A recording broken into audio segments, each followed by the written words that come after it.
हरिओम प्रिय दर्शकों, यदि आपकी मेष राशि या मेष लग्न है तो ये वीडियो आपके लिए है। और इस वीडियो में हम जानने वाले हैं कि अब ग्रहों के राजा सूर्य का राशि परिवर्तन होने जा रहा है। इसका प्रभाव आपके जीवन में क्या देखने को मिलेगा।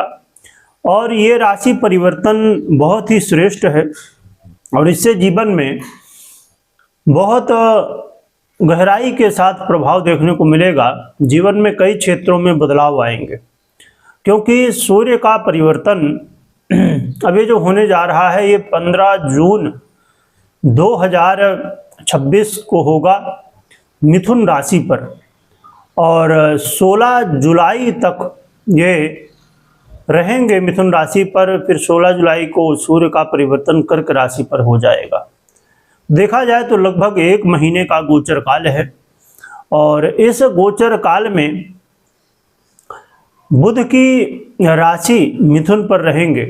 सूर्य जो कि आत्मा, पिता, आरोग्यता, सरकार, मान सम्मान और जीवन में यदि आपको सरकारी क्षेत्र से लगाव है, सरकारी क्षेत्र से जुड़ा हुआ काम करना चाहते हैं या कर रहे हैं, यदि आपको जीवन में यश प्रतिष्ठा चाहिए, मान सम्मान चाहिए, और जीवन में आप चाहते हैं कि स्वस्थ रहें हमेशा, तो ग्रहों के राजा सूर्य का प्रभाव आपके लिए अनुकूल होना बहुत ज़रूरी है।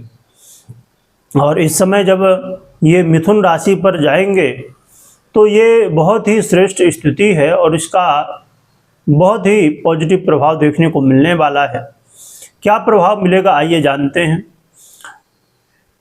देखा जाए तो ये 1 महीने का समय है 15 जून से, और यदि आप अपने जीवन में कुछ कर्म तो लगातार कुछ न कुछ कर ही रहे हैं, चाहे वो कोई भी काम हो, परंतु आपको ऐसा महसूस हो रहा है कि जो मान सम्मान मिलना चाहिए, खासकर यदि आप मीडिया, सोशल मीडिया से जुड़े हुए हैं, खेल कूद से जुड़े हुए हैं, या आप कोई परीक्षा प्रतियोगिता में बार बार भाग ले रहे हैं और आप अपने जीवन में बहुत प्रयास कर रहे हैं, इंटरव्यू दे रहे हैं बार बार, पर सफलता नहीं मिल रही है, असफल हो जा रहे हैं,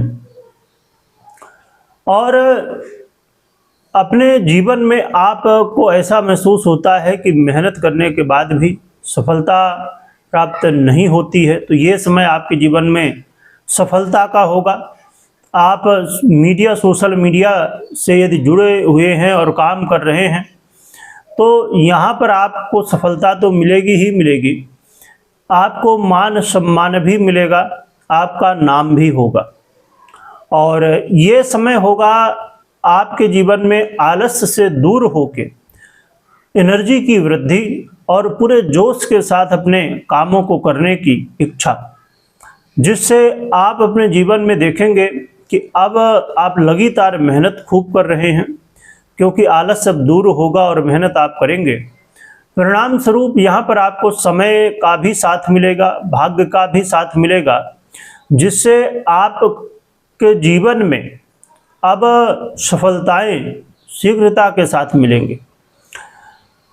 ये समय कह सकते हैं कि भाग्य उदय का है, आपके जीवन में भाग्य उदय होगा और आप धर्म कर्म से भी जुड़ेंगे, भगवान के प्रति रुचि बढ़ेगी। कोई तीर्थ यात्रा या तो भगवान के कहीं न कहीं दर्शन करने, भले कोई भी मंदिर हो, छोटा बड़ा, जहाँ भी कोई ऐसा स्थान जो भगवान से जुड़ा हुआ हो, मंदिर हो, तीर्थ स्थल हो, पवित्र स्थान हो, ऐसे पवित्र स्थानों की यात्रा का अवसर मिलेगा। और ये समय विद्यार्थियों के लिए भी बहुत अच्छा है, जो उच्च शिक्षा हासिल करना चाहते हैं, ऐसे विद्यार्थियों के लिए बहुत बढ़िया है। और कई बार मतभेद की वजह से, मनभेद नहीं, मतभेद की वजह से कई बार पिता पुत्र के बीच में अनबन हो जाती है, और भले सामने ना आए पर अंदर ये बातें चलती रहती।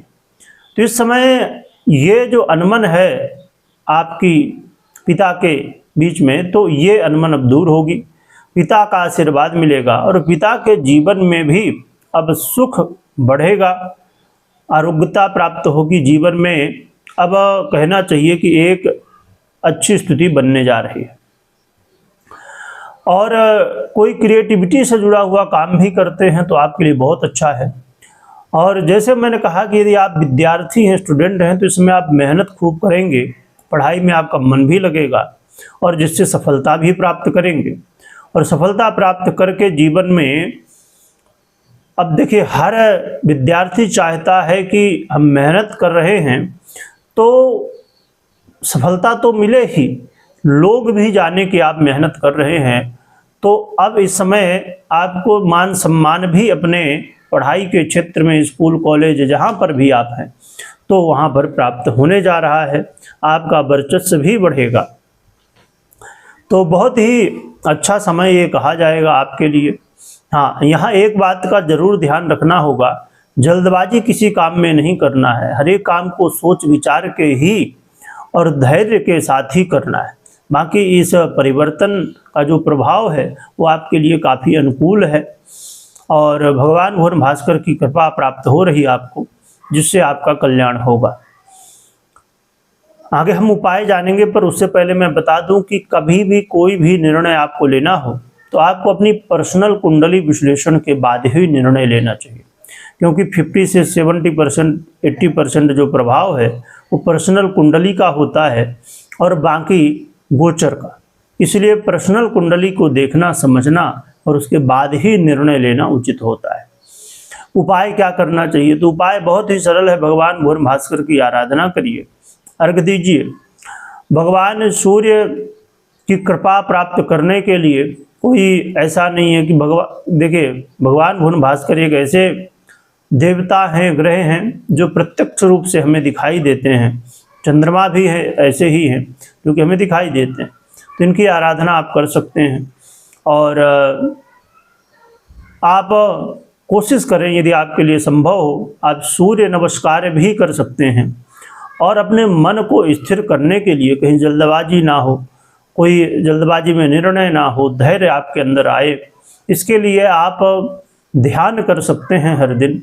तो इससे सूर्य नमस्कार करना, ध्यान करना, ये आपके लिए अच्छा रहेगा। और भगवान भोर भास्कर के कृपा प्राप्त करने के लिए अर्घ जरूर दीजिए, जितना जल्दी सुबह हो सके तो उठिए और अर्घ दीजिए। और इसमें आप यदि चाहें, देखिए, कई बार कुछ हम अलग अलग उपाय करते हैं तो उसमें गलतियां भी हो जाती हैं कई बार। तो आप एक मुखी रुद्राक्ष भी धारण कर सकते हैं, जो कि बहुत ही सरल है, उसमें कोई बहुत बड़ी समस्या नहीं। हाँ, ये है कि एक मुखी रुद्राक्ष जो है थोड़ा मिलना मुश्किल हुआ करता है। यदि आपको सही रुद्राक्ष मिल जाए तो बहुत अच्छा है। हाँ, सही रुद्राक्ष थोड़ा महंगा जरूर मिलेगा आपको और जल्दी नहीं मिलेगा, पर जब मिल जाता है तो उसे आप धारण कर सकते हैं। और रुद्राक्ष हो, यंत्र हो, माला हो, और भी ऐसे बहुत सारे ऐसे उपाय हैं कि इन्हें आप एक बार धारण करते हैं तो लंबे समय के लिए आपके लिए हो जाते हैं, सफलतादायक हो जाते हैं। जीवन में उस ग्रह से संबंधित जो अनुकूलता है वो प्राप्त होती है। तो आप ये भी कर सकते हैं। तो बहुत ही सरल उपाय हैं, आप इन्हें कर सकते हैं। जनरल उपाय हैं, जैसे मैंने बताया कि कोई भी निर्णय हो तो आप अपनी कुंडली के अनुसार करें, और उपाय भी परमानेंट आप चाहें तो अपनी कुंडली के अनुसार करें। कमेंट में भगवान भोर भास्कर की जयकारा लगाइएगा, स्मरण करिएगा। वीडियो देखने के लिए बहुत बहुत धन्यवाद।